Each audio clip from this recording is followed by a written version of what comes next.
మీ యొక్క ప్రాంతానికి వచ్చి మీకు శుభవార్త చెప్తున్నాం.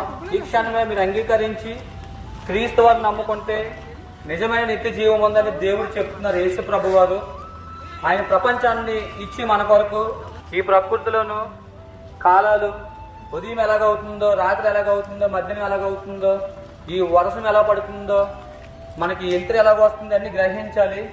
దేవాది దేవుడు ప్రపంచాన్ని సృష్టించి మనకి ఇచ్చారు.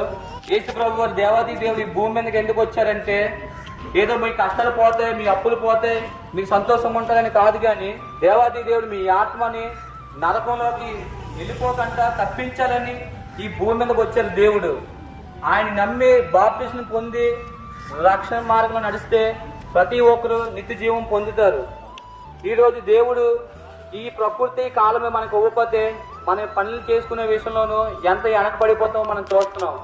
ఈనాడు కరోనా వైరస్ వచ్చి ఎంతో వేలలో లక్షల జనాభా చనిపోయారు. ఈరోజు మనం భూమి మీద బ్రతుకున్నామంటే ఇంకా దేవుడు పని చేయాలని, ఇంకా ఏదో మనలో ఉంది కాబట్టి దేవుడు భూమి మీద పెట్టారు. మనం ఒక ఉదాహరణ మీకు చెప్తాను. మన ఈ భూమి మీదకి కారణం లేకుండా ఏ పని చేయము. అలాగే పనికి వెళ్ళినప్పుడు మనకి కారణం లేకుండా పని చేయము. ఒక ఉద్యోగం చేసినా, ఏ పని చేసినా, ఏం చదువుకున్నా సరే మనకి ఉపయోగం ఉండితే చేస్తాం. ఎందుకంటే పనికి వెళ్తే మనకి శాలరీ వస్తుందని పని చేస్తాం. అలాగే దేవాది దేవుడి భూమి మీద నిన్ను నన్ను సృష్టించారంటే కారణం లేకుండా సృష్టించరు. ఆ కారణం ఏమిటంటే యేసు ప్రభు వారి కొరకు బ్రతకమని, యేసు ప్రభు వరకు చెప్పమని, యేసు ప్రభులాగా జీవించమని దేవుడు చెప్తున్నారు. మేము సువార్త చెప్తున్నామంటే దానికి కారణం ఏమిటంటే ఒక ఉదాహరణ మీకు ఇస్తాను. మన ఇంట్లోనే ఎవరైనా పాడైపోతే ఏ తల్లిదండ్రులు ఎంతగా బాధపడతారు. ఏ కొడుకైనా నశించిపోవడం, ఏ కూతురు పాడైపోవడం ఇష్టపడరు.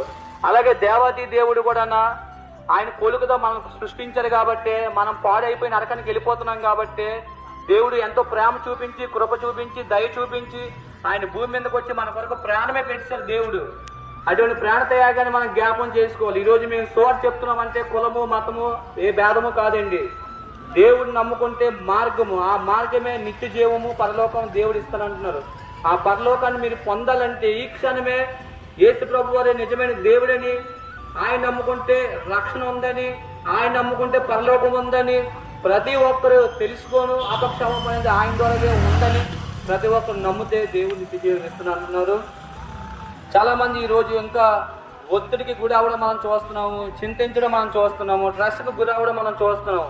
ఆ బాధలు ఎందుకు వస్తున్నాయంటే మైండ్ సెట్ కంట్రోల్గా లేకపోవడం బట్టి ఇలాగ వస్తుంది. దేవుడు ఏం చెప్తున్నారంటే అయిపోయిన జీవితాన్ని గురించి విడిచిపెట్టి ఈ క్షణమే నీ జీవితం మారబోతుందని దేవుడు చెప్తున్నారు. ఈ క్షణమే నీ జీవితాన్ని, పాత జీవితాన్ని విడిచిపెట్టేసి ఒక నూతనమైన జీవితంలోకి నువ్వు వస్తావని దేవుడు ఆశిస్తున్నారు. ప్రతి ఒక్కరు దేవుడిని నమ్ముకొని ఆనందంగా ఉండాలని స్వతంత్రం ఇస్తానంటున్నారు దేవుడు. ఆ స్వతంత్రం మనం పొందాలని ప్రతి ఒక్కరు ఈ ఆస్తి చిన్న మాటలు చెప్తున్నాను. ప్రతి ఒక్కరిని దేవుడు దీవించాలని, ఇంకా దినందినం మీ పిల్లలు, మీ కుటుంబం అభివృద్ధి చెందాలని ఈ యొక్క చిన్న మాటలు మీకు చెప్తున్నాను. యేసు ప్రభువుని నమ్ముకుంటే కులం మతం కాదు, ఎవరు మతాల మాటలు కాదండి. దేవుడిని నమ్ముకుంటే నిత్య జీవం ఉంది. ఈ లోకంలో మనం ఎంత బ్రతికినా సరే 60 ఏళ్ళు 70 ఏళ్ళ జీవితమే. ఒంటరిగా వచ్చాం, ఒంటరిగా పోతాం. చివరికి మన మట్టి నుంచి వచ్చే దేహం మరలా మట్టిగా చేరిపోతుంది.